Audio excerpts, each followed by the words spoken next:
Video को like कीजिए, share कीजिए और चैनल को सब्सक्राइब कीजिए। लेटेस्ट वीडियो नोटिफिकेशंस के लिए बेल आइकन प्रेस कीजिए।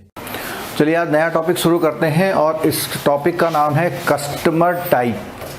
तो बैंकों में क्या है, हर कस्टमर को एक प्रॉपर नेम से दिया गया है और इन वर्ड से कभी कभी आपके एग्जाम में क्वेश्चंस भी आ जाते हैं। ठीक है, तो कस्टमर को जानने के लिए सबसे पहले मैंने इसे दो ब्रॉड कैटेगरी करी है। कौन कौन सी कैटेगरी? इंडिविजुअल और नॉन इंडिविजुअल।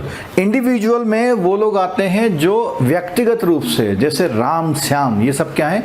इंडिविजुअल। अच्छा, अगर मैं राम और श्याम का एक अकाउंट खोल दूं तो क्या होंगे? वो जॉइंट होंगे बट इंडिविजुअल, जॉइंट होंगे बट इंडिविजुअल कैटेगरी में रहेंगे। ठीक है, दूसरी कैटेगरी हमने क्या कहा? Non individual. तो नॉन इंडिविजुअल में आमतौर पर company, NGO, institutions, government organisations, ये किस में आते हैं? नॉन इंस्टीट्यूशन में आते हैं।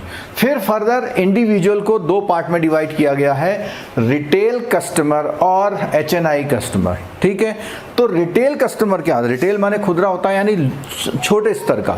रिटेल माने क्या होता है? छोटे स्तर का। ठीक है, अब छोटा स्तर और बड़ा स्तर से मतलब क्या है? छोटा आदमी बड़ा आदमी नहीं है, उसकी जो बैंकिंग में अमाउंट की डीलिंग है उसके अकॉर्डिंग। ठीक, बैंकों के लिए सब आदमी समान है, लेकिन कस्टमर की उसने कैटेगरी करी हुई है क्योंकि जो ज़्यादा बड़े डिपॉजिटर या लोन लेने वाले होते हैं उनको स्पेशल फैसिलिटी देनी पड़ती है, नहीं तो क्या हो जाता है, वो दूसरे बैंक में स्विच हो जाते हैं। ठीक है, तो इसमें क्या है, रिटेल की एक पहचान है, आमतौर पर 2 लाख तक का डिपॉजिट अगर बैंकों में है तो उसको बैंक कैटेगराइज करता है रिटेल कस्टमर, या छोटे 4-5 लाख तक के लोन लिए हुए तो, या हाउसिंग लोन। अब देखो हाउसिंग लोन क्या होता है, 4-5 लाख का तो होता नहीं है, हाउसिंग लोन 10, 12, 20 लाख का होता है, तो भी वो रिटेल में ही आते हैं।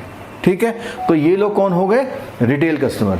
एचएनआई में वो आते हैं जिनका आमतौर पर डिपॉजिट जो है कितना होता है? मोर देन 5 लाख होता है, या कोई 30 से लेके कोई बड़ा लोन उन्होंने लिया हुआ है। ठीक है, तो ये कौन लोग हो गए? एचएनआई। और एचएनआई की कई बार फुल फॉर्म आई हुई है। एचएनआई की कई बार फुल फॉर्म आई है हाई नेटवर्थ। नेटवर्थ माने, वर्थ माने क्या होता है? संपत्ति। ठीक है, वर्ती है? तो नेटवर्थ माने जो उनकी टोटल संपत्ति है, ज़्यादा संपत्ति है, वो लोग आते हैं। और डिपॉजिट के मामले में ऐसा, और लोन के मामले में इतने लाख तक का लोन अगर होता है तो। ठीक है, अच्छा, अब इसमें रिटेल और उसमें फिर देखो इंडिविजुअल को फिर 2 कैटेगरी में बांटा गया है, या इवन कहें कि नॉन इंडिविजुअल को भी 2 कैटेगरी में बांटा गया। तो ये भी एक एंगल है कस्टमर को डिफाइन करने का। कस्टमर आइदर रेजिडेंट होता है और नॉन रेजिडेंट होता है, या तो रेजिडेंट होता है या नॉन रेजिडेंट। अब इसमें एक बात आती है कि नॉन रेजिडेंट में फिर हम 3 लोगों को बोलते हैं। एक का नाम है एनआरआई, नॉन रेजिडेंट इंडियन। वो सिटीजनशिप से इंडियन है लेकिन इंडिया में नहीं रह रहा है फिलहाल, टेम्परेरी बेसिस पे।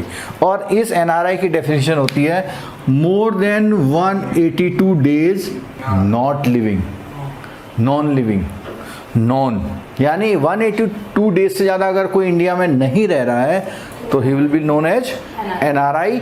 और ये इनकम टैक्स एक्ट में ये डेफिनेशन दी है क्योंकि एनआरआई को सबसे ज़्यादा फायदे इनकम टैक्स में होते हैं। ठीक है, अच्छा, दूसरा है PIO, person of Indian origin. Person of Indian origin, तो पर्सन ऑफ इंडियन ऑरिजिन है जैसे वो लोग जो कभी इंडिया में थे, उनके फादर, फोर फादर थे और अब वो वहाँ शिफ्ट कर गए हैं, वहीं रहने लग गए हैं कई कंट्री में। जैसे यहाँ पे एंग्लो इंडियन सुना, मतलब जो इंग्लैंड से आके यहाँ बस गए अब। ठीक है, यहाँ पर हैं अपने मसूरी में, कौन है वो? राइटर हैं रस्किन, रस्किन बॉन्डी है पक्का जो उनको एंग्लो इंडियन का तो हाँ नहीं, वो तो एक इसके वो हैं सेंट जूज, इसके वो हैं, एक तो वो है गार्नर क्या, हाँ वो अलग है। ठीक है, लेकिन जो वो राइटर नहीं है यहाँ पे, रस्किन बॉन्डी है ना, या कोई और है? चलो देख लेना। ठीक है, तो एनआरआई, पीआईओ, ये जो पीआईओ और एनआरआई हैं, इनके बेनिफिट लगभग एक जैसे हैं बैंकिंग में। अब बात आती है फॉरेन सिटीजन, तो ये बिल्कुल प्योर फॉरेनर है, मतलब इंडिया में है ही नहीं, बाहर है। अगर मैंने यहाँ फॉरेन सिटीजन लिखा है तो सिटीजन का मतलब इंडिविजुअल भी हो सकता है और कंपनी भी हो सकती है।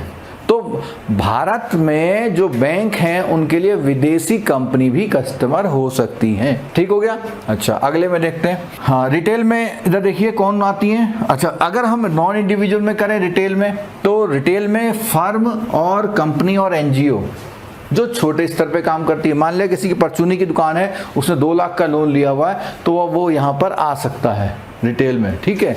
नॉन इंडिविजुअल में होलसेल में क्या है, जो बड़े स्तर पे काम करती हैं, 20 करोड़ 40 करोड़ का टर्नओवर है, बड़े बड़े जो इंडस्ट्रियलिस्ट के अकाउंट हैं वो आते हैं कंपनी, गवर्नमेंट, एनजीओ और इंस्टीट्यूशन। ठीक है।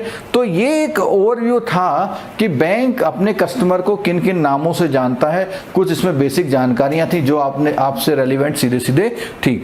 अब इन कैटेगरी को आगे एक और कैटेगरी में डिवाइड किया गया है।